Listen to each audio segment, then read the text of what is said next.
Well, welcome to our new plenary session, and to start us off, let me introduce a British business which has, since its inception, understood the need to do more than make profit, but to see its suppliers and its customers as part of a virtuous business circle that benefits everyone. To speak about a pioneer's perspective, the Co-op's journey from retailer to impact investor, I'm pleased to welcome the Co-op's Commercial Director, Michael Fletcher. Thank you, Adam. Delighted to be here. First, a bit about the Co-op. The Co-op was founded in 1874 in Rochdale, an industrial town in the north of England. Its aim was to provide an affordable alternative to poor quality, adulterated food and use any surpluses to benefit the local community. We still trade that shop in Rochdale, but we have 4,000 more spread across the length and breadth of the UK. Critically, we became more than just a community shop. We became a movement, a new and we still think better way of doing businesses. Today, it's estimated there are around 2.5 million cooperatives globally, spanning all industry sectors, all using the principles established by the Rochdale pioneers 150 years ago. Today in the UK, we differentiate ourselves from our competitors in a number of ways, but primarily around the three pillars of our sourcing ethics: human rights, animal welfare, and sustainability.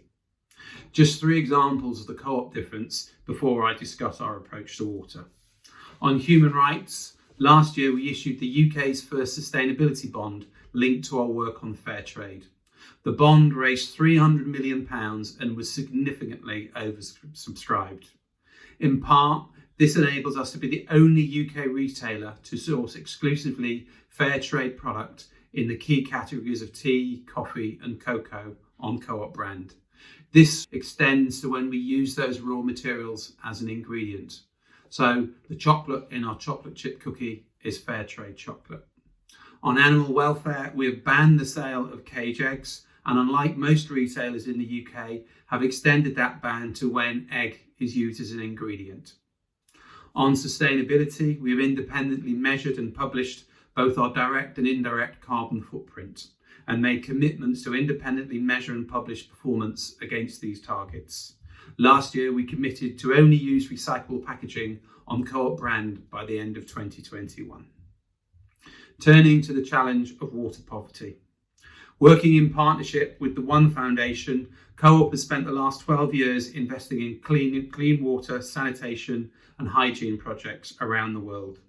We are also pioneering partners of Water Unite, and now every bottle of water bought in the Co-op helps support clean water projects and changing lives. We donate 3 pence per litre to water projects across the globe for every Co-op branded still, sparkling and flavoured water product, and 1 pence on all other water bottles sold. To date, through this fundraising, we have raised just under £15 million. So what's been the impact of this initiative on Co-op's water sales? Well, in truth, we cannot identify a discernible increase on our water sales as a result of the initiative. Disappointing, you may think. However, and more importantly for the model we're discussing today, we haven't seen any reduction in our water sales. The levy is not enough to change shopping behaviour either way, but critically has raised £15 million towards addressing possibly the biggest inequality that exists globally today. Access to clean water is a basic human right, perhaps the basic human right. Access to bottled water is largely a luxury, and a relatively recent one at that.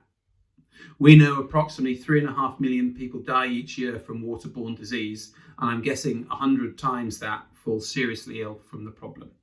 Now, the full horror of the coronavirus has yet to play out, and tackling it must be prioritised, as sadly, at the moment, there is no current solution.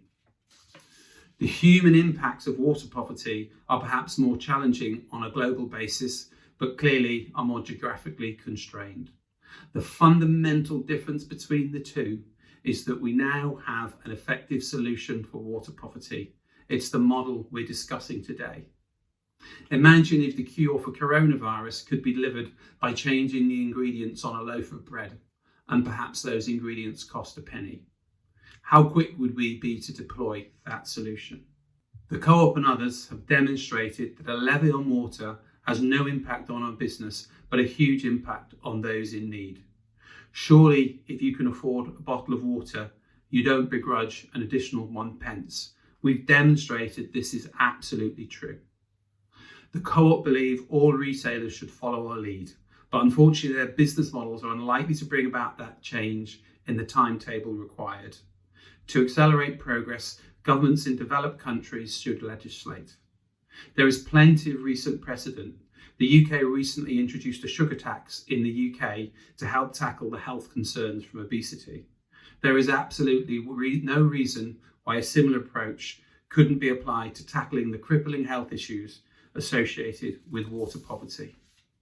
In the 19th century, the Rochdale pioneers identified social injustice and created a movement to help tackle it. We need to create a movement around water poverty. It's within our gift to fix. We hope to cooperate with all of you and many more in order to fix this problem within the decade. Thank you.